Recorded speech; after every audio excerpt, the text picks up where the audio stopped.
Picture an FBI interrogation room. Sterile white walls. A metal table bolted to concrete floors. Two chairs, one occupied by a federal agent with a thick case file, the other empty. A styrofoam cup of coffee sits abandoned on the table, gone cold hours ago. The fluorescent lights hum overhead, harsh and unforgiving. A camera in the corner blinks red, recording equipment waiting patiently for a suspect who will never arrive. The empty chair was meant for Daniel Ortega. But Daniel Ortega doesn't sit in interrogation rooms. He doesn't leave fingerprints. He doesn't make mistakes. Because 6 years ago, Daniel walked out of the Meridian Palace Casino in Las Vegas with $50 million in cash.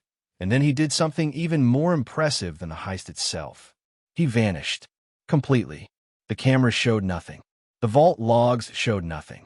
The security systems that were supposed to track every breath, every movement, every second, they showed an empty hallway and a quiet Tuesday night. Daniel Ortega showed nothing because he'd already disappeared in a thin air, leaving behind only questions that the FBI still can't answer. This is the story of the invisible man, the electrician nobody noticed, the ghost who walked through the most secure casino in Las Vegas like it was his own home. Because it was. Have you ever felt invisible? Like you could walk through a crowd and nobody would remember your face? For most of us, that's a fear, a worry that we don't matter, that we're forgettable. For Daniel Ortega, invisibility wasn't a curse. It was a $50 million advantage. If stories about criminal masterminds like this fascinate you, hit that subscribe button. We cover the most brilliant heists and cons every single week. And drop a comment telling us where you're watching from. We love knowing our community spans the globe. Daniel Ortega was 42 years old when he committed the perfect crime. He had thinning brown hair that he kept short and practical, a slight paunch that spoke of too many vending machine lunches and not enough time for the gym.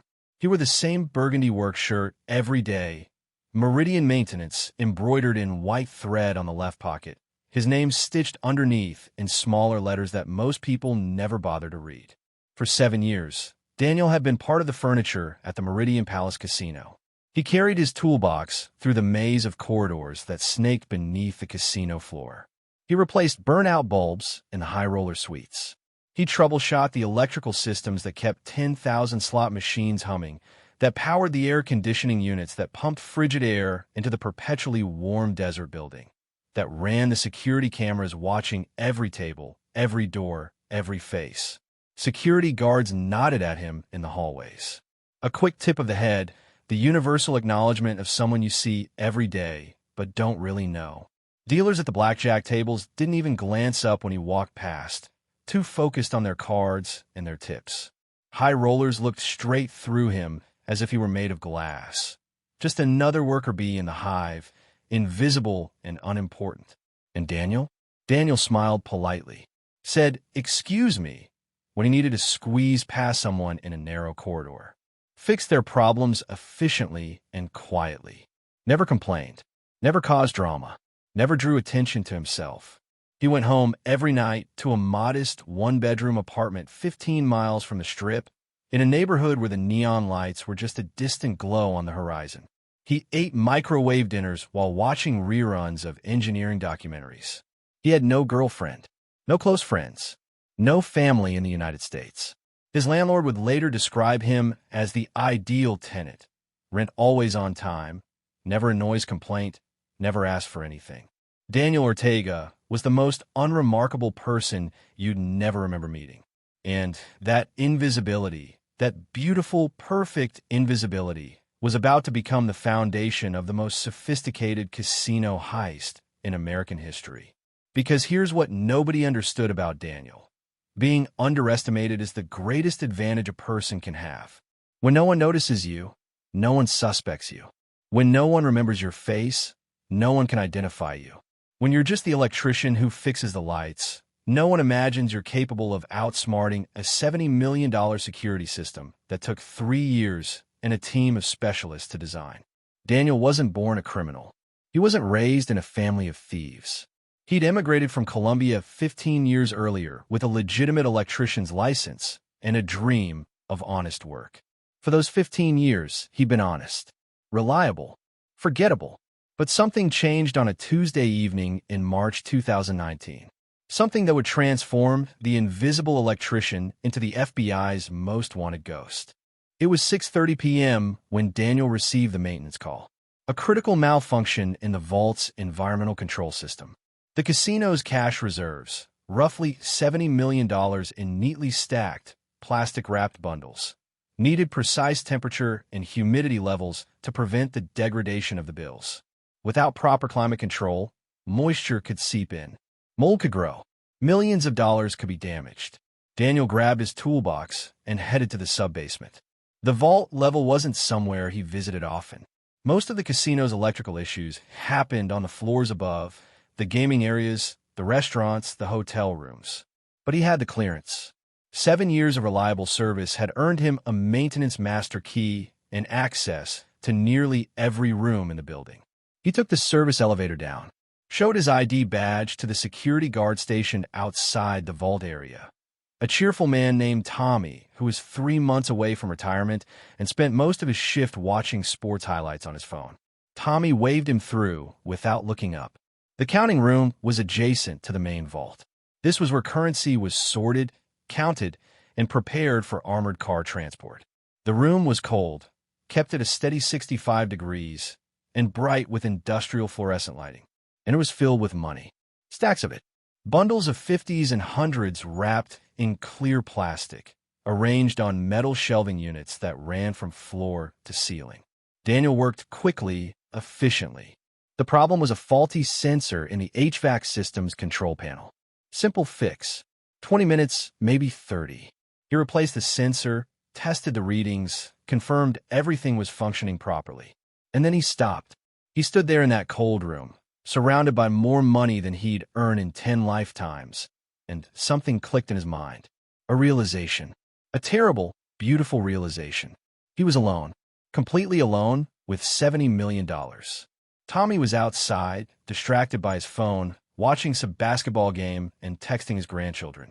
The security cameras recorded the room, yes, but the footage was only reviewed if there was an incident. If nothing was reported missing, no one would ever watch this particular Tuesday night's recording. The door was reinforced steel, but Daniel was on the inside. The money was right there. Touchable. Real. And in that moment, Daniel understood something profound about security systems. They're not designed to protect against people who are supposed to be there. They're designed to keep outsiders out. But Daniel wasn't an outsider. He was part of the system itself. He packed up his tools, logged the repair in the maintenance system, walked past Tommy, who barely glanced up from his phone, took the elevator back upstairs, clocked out at 7:45 p.m., same as always. But when Daniel went home that night, he didn't watch his engineering documentaries. He didn't eat his microwave dinner. Instead, he sat at his small kitchen table with a notepad and a pen, and he began to sketch out something impossible. Because once you see the crack in the fortress, you can't unsee it. Technology could be manipulated. Systems could be fooled. Patterns could be learned and exploited.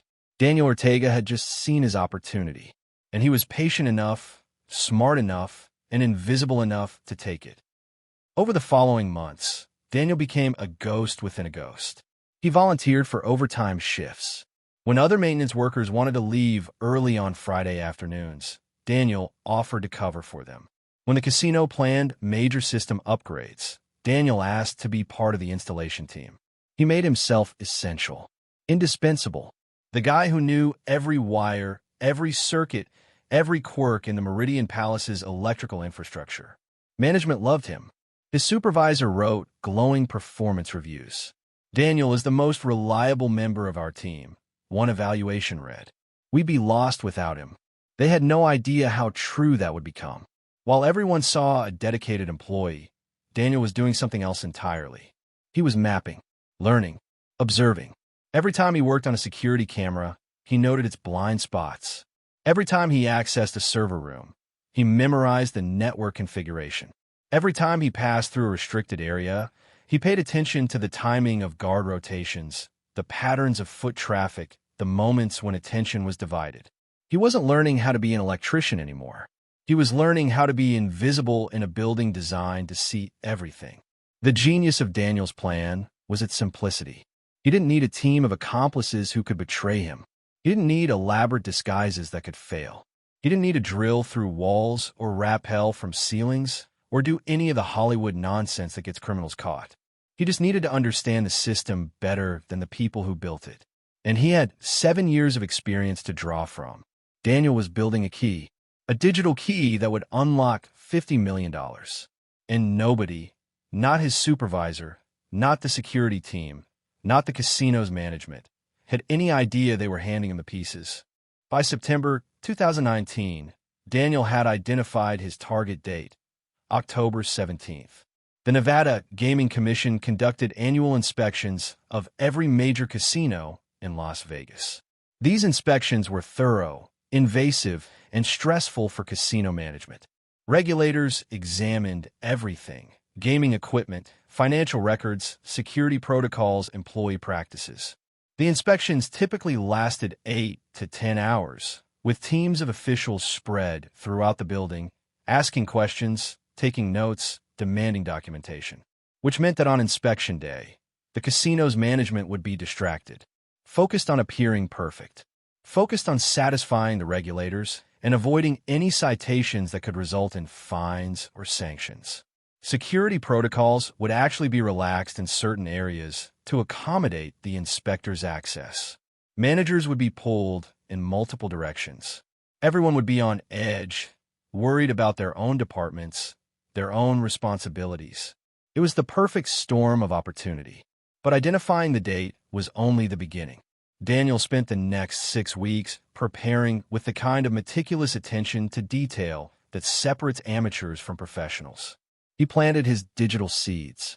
In the security system's server room, a climate-controlled space he had legitimate access to for maintenance purposes, Daniel made subtle modifications to the hardware. Nothing dramatic. Nothing that would trigger the system's diagnostic alerts. Just small changes to timing circuits. Adjustments to backup protocols.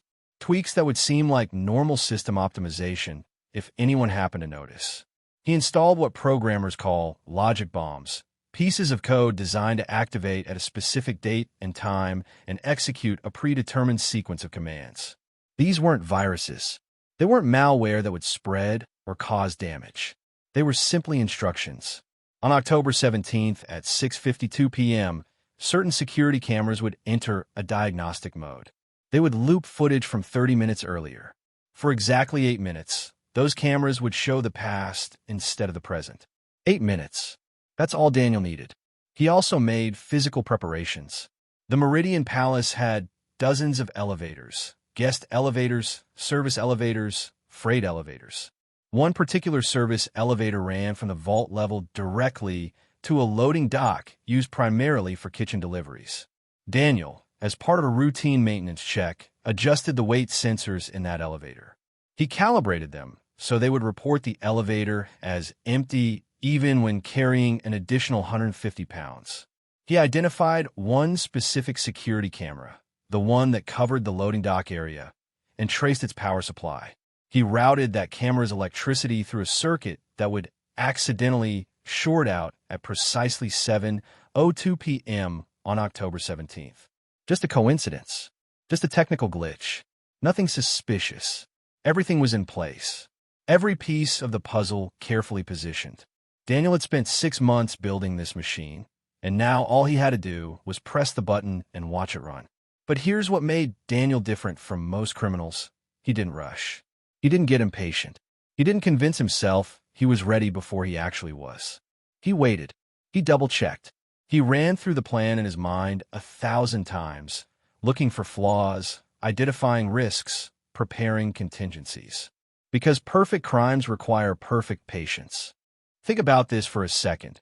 How many security vulnerabilities do you walk past every single day without noticing? The locked door with a gap at the bottom. The camera with a blind spot. The guard who's on his phone during the critical moment. Daniel saw what everyone else ignored. That one observation, that single moment of clarity in the vault's counting room, changed everything. Most people would have had the thought and dismissed it. That's impossible, they'd tell themselves. It's Someone would catch me. But Daniel didn't dismiss it. He studied it. He planned it. He executed it. If you're hooked by this level of detail, smash that like button. It helps more true crime fans discover stories like this. And here's a question for you. Do you think Daniel is still alive? Is he living on a beach somewhere, sipping cocktails and laughing at the FBI? Or did something go wrong after he disappeared? Drop your theory in the comments below. October 17th, 2019 arrived with the kind of banal normalcy that would later haunt investigators. The sun rose over Las Vegas at 6:42 a.m., painting the desert sky in shades of orange and pink. The city woke slowly, shaking off the excesses of the night before. At the Meridian Palace Casino, the night shift gave way to the day shift. Dealers yawned through their final hands. Cleaning crews vacuumed the carpets. The smell of fresh coffee drifted from the employee break room. Daniel clocked in at 2 p.m., exactly as scheduled. He wore his standard burgundy work shirt, carried his standard toolbox, stopped at the employee entrance where Brenda, the cheerful security guard who checked badges, complimented him on something. Maybe the weather, maybe her new hairstyle. Daniel couldn't remember later. He'd smiled, said something polite, moved on. The Nevada Gaming Commission inspectors arrived at 3 p.m. 5 of them, carrying briefcases and clipboards, wearing suits that looked uncomfortable in the Vegas heat. Management greeted them in the main lobby with forced smiles and nervous energy. And for the next 3 hours, the Meridian Palace became a carefully choreographed performance. Managers gave tours. Accountants provided documentation. Security chiefs demonstrated their protocols. Everyone was focused on looking perfect, on avoiding scrutiny, on getting through the inspection without incident. Nobody was thinking about the maintenance electrician working in the sub-basement. Daniel spent the afternoon on legitimate work. He replaced a circuit breaker on the second floor. He checked voltage levels in the main electrical room. He responded to a call about flickering lights in one of the restaurants. Normal day, normal work, nothing unusual. At 6:30 p.m., he took his dinner break, sat in the employee cafeteria with a sandwich and a bottle of water. A few coworkers sat at nearby tables, complaining about the inspection, about management being stressed, about wanting to go home. Daniel ate slowly, checked his watch, listened to his heart beating steady and calm in his chest. At 6:45 p.m., he returned to work.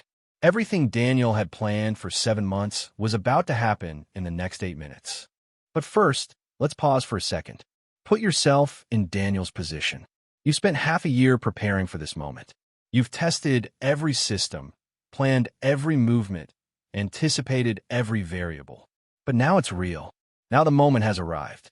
And you know, that one mistake, 1 second of hesitation, one unexpected complication could cost you everything.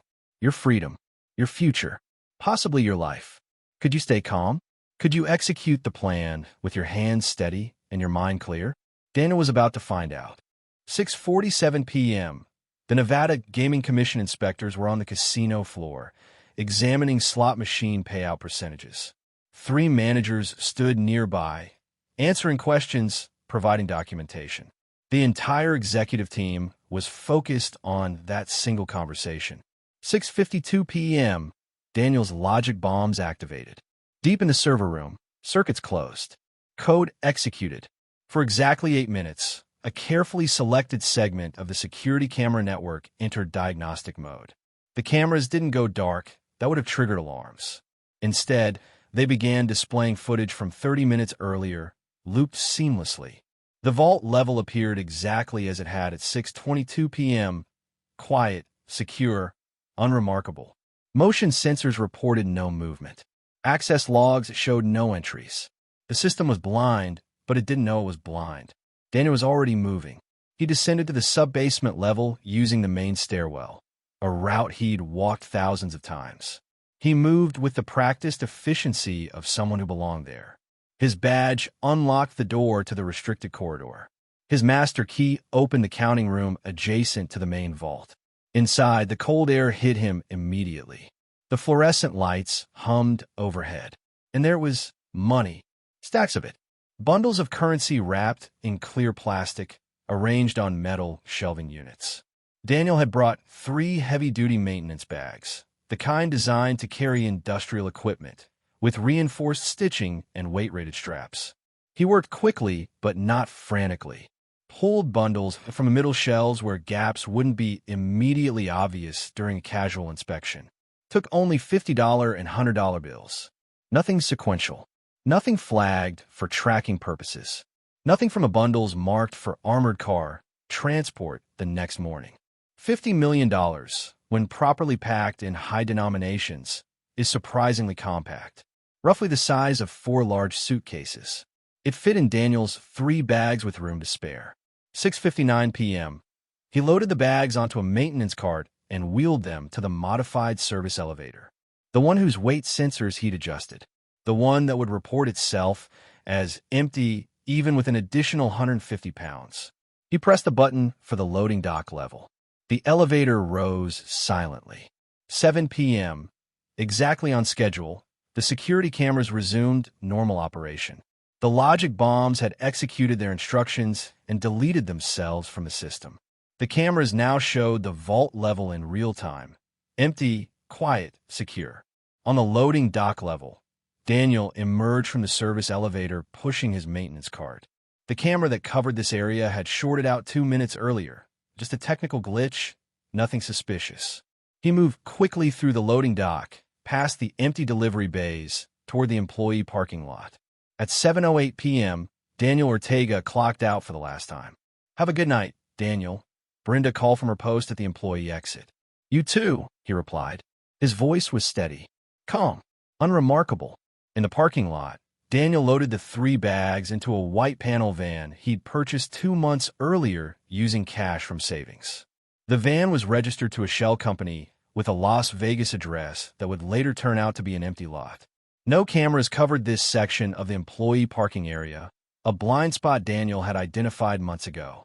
He climbed into the driver's seat, started the engine, adjusted his mirrors, and then Daniel Ortega drove away from the Meridian Palace Casino at exactly the speed limit, one unremarkable white van among thousands on Las Vegas Boulevard, carrying $50 million and disappearing into the desert night.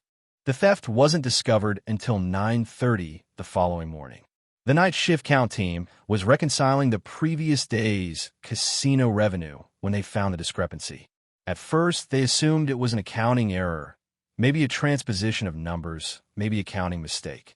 These things happened occasionally. Nothing to panic about. They recounted, triple-checked their figures, pulled up the digital logs. The discrepancy remained significant. Millions of dollars. By 10 a.m., security had been notified. By 10:30 a.m., management was in emergency meetings. By 11 a.m., the FBI had been called. At 12:15 p.m., investigators finally thought to review the security footage from the vault level. The cameras showed nothing unusual. An empty hallway, quiet rooms, standard nighttime operations. At 6:52 p.m. on October 17th, the vault level appeared completely secure, exactly as it should be. It took 3 hours of increasingly frantic review before someone suggested checking the security system's code itself.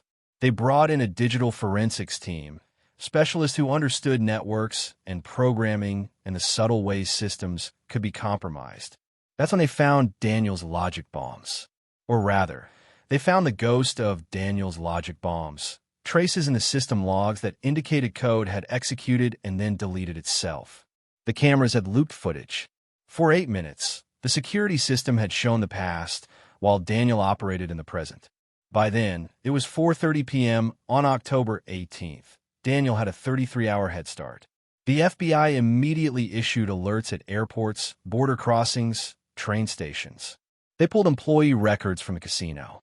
They started interviewing staff members. And that's when Daniel Ortega's name first appeared on their radar. The maintenance electrician with master key access and expert knowledge of the casino systems. Agents rushed to his apartment, found the door unlocked. Inside, everything was neat and orderly. Rent paid through the end of the month. No signs of hurried packing. No indication of where he'd gone. His car sat in its assigned parking spot, keys in the ignition. His bank account contained $3,247, his final legitimate paycheck, deposited 3 days earlier and never touched. His phone went straight to voicemail. Cell tower records showed it had last pinged near McCarran International Airport before going permanently offline. The FBI investigation into Daniel Ortega's disappearance revealed a level of preparation that impressed even the most experienced agents. They found his hardware modifications in the security system, the altered timing circuits, the adjusted backup protocols. They discovered the fake work order he'd created to justify being near the vault level. They traced the shell company he'd used to register the white van, which was eventually found abandoned in a long-term parking lot near McCarran International Airport, wiped clean of fingerprints and forensic evidence. But they never found Daniel. Investigators interviewed everyone who'd known him. Co-workers described him as quiet, reliable, unremarkable. He fixed things, one dealer said with a shrug. I probably saw him 100 times, and I couldn't describe his face if you asked me to. His landlord remembered him as the ideal tenant. Never late with rent, never a noise complaint, never asked for anything. The Meridian Palace's HR department provided his personnel file. Daniel had immigrated from Colombia 15 years earlier with a legitimate electrician's license. He'd worked steadily ever since, first in construction, then in building maintenance, finally landing at the casino 7 years ago. No criminal record, no red flags, no reason for anyone to suspect he was capable of pulling off one of the most sophisticated heists in American history. But as investigators dug deeper, they discovered Daniel's long-term preparation for his disappearance. He'd obtained a second passport using forged documents, purchased from a document mill that operated on the dark web, an operation the FBI had been trying to shut down for years. The passport used a different name, but Daniel's photo. It had been used to board a flight to Mexico City on October 18th at 6 a.m., just hours after he'd walked out of the casino. From Mexico City, the trail became more complex. Daniel, or whatever name he was using, had established offshore bank accounts using sophisticated cryptocurrency exchanges that were designed specifically to maintain anonymity. He'd moved money through 6 different countries, bouncing it between jurisdictions, converting it from cryptocurrency to cash to bearer bonds and back again, creating a digital maze that investigators still haven't fully untangled. The trail ended in 3 countries with no extradition treaties with the United States: Paraguay, Vietnam, and the Philippines. He could be in any of them, or none of them. The offshore accounts suggest he had access to the money, but accessing it leaves digital traces, and those traces haven't appeared since late November 2019, 6 weeks after the heist. Which means either Daniel is being extraordinarily patient, living on a small fraction of his stolen fortune, while the rest sits untouched in accounts scattered across the globe, or something went wrong. 6 years have passed since Daniel Ortega walked out of the Meridian Palace Casino with $50 million. The FBI still lists him as one of their most wanted fugitives. His photo appears on their website, that bland, unremarkable face that nobody remembered even when he was standing right in front of them. There's a reward, $250,000 for information leading to his arrest. Tips come in periodically. Someone spots a man who looks like Daniel in Argentina. Another caller swears they saw him working as an electrician in Vietnam. A tourist in the Philippines sends a photo of a man at a cafe who looks just like that FBI poster. Every tip gets investigated. Every lead gets followed. None of them pan out. The Meridian Palace Casino spent $12 million upgrading their security systems after the heist. They hired additional personnel. They implemented new protocols, multi-factor authentication for access to sensitive areas, mandatory buddy systems for maintenance workers, AI-driven analysis of security footage that could detect anomalies in real time. The changes made Daniel's method impossible to replicate, but the damage to their reputation was severe. If one invisible electrician could walk out with $50 million, what did that say about the security of any casino? High rollers started asking questions. Investors demanded answers. The Meridian Palace's revenue dropped 18% in the year following the heist. Within the law enforcement community, Daniel's case became legendary. FBI agents study it in training courses as an example of patient, methodical planning combined with intimate knowledge of system vulnerabilities. Security consultants use it as a cautionary tale when selling their services. The case file runs to over 3,000 pages and continues to grow. Some investigators believe Daniel is dead. Maybe he met with foul play from someone who discovered his secret, a fellow criminal, a corrupt official, someone who wanted the money for themselves. Maybe he died in some remote location before he could enjoy his fortune, his body lying undiscovered in a place where no one thinks to look. Others believe he's alive, living quietly in a country without extradition. His appearance altered through plastic surgery. His past completely erased. Perhaps he's learned a new language. Perhaps he's remarried. Perhaps he sits in a cafe somewhere right now, sipping coffee while tourists walk past, never suspecting they're brushing shoulders with one of the most successful thieves in American history. The truth is, no one knows. And maybe that's the point. So what can we learn from Daniel Ortega's disappearing act? First, patience beats impulsiveness every single time. Daniel spent 7 years being invisible, 7 years learning the system, 6 months preparing the heist, and 8 minutes executing it. Most criminals fail because they rush. They get impatient. They make mistakes because they want the reward immediately. Daniel understood that perfect crimes require perfect patience. Second, every system has human vulnerabilities. The Meridian Palace had invested millions in security technology, cameras, sensors, access controls, AI monitoring. But technology is only as strong as the people operating it. Guards get distracted. Managers focus on inspections. Routines become predictable. Daniel didn't beat the technology. He understood the humans behind it. Third, invisibility is power. Being underestimated, being ignored, being forgettable, these aren't weaknesses. They're advantages. The person nobody notices is sometimes the most dangerous person in the room because they see everything while being seen by no one. Fourth, perfect crimes require perfect sacrifice. Daniel didn't just steal $50 million. He gave up his identity, his relationships, his entire life. He can never go back to being Daniel Ortega. He can never contact anyone he knew before October 17th, 2019. He won his freedom, but the price was everything else. The house always wins, they say. It's the oldest rule in Vegas. The casino has the edge. The odds favor the dealer. Eventually, every gambler loses. But Daniel Ortega proved that sometimes, just sometimes, the invisible man wins biggest of all. If you want more impossible heists like this, check out our video on the hacker who stole $80 million from online casinos using nothing but a laptop and a motel room. It's just as mind-blowing, and it's linked on screen right now.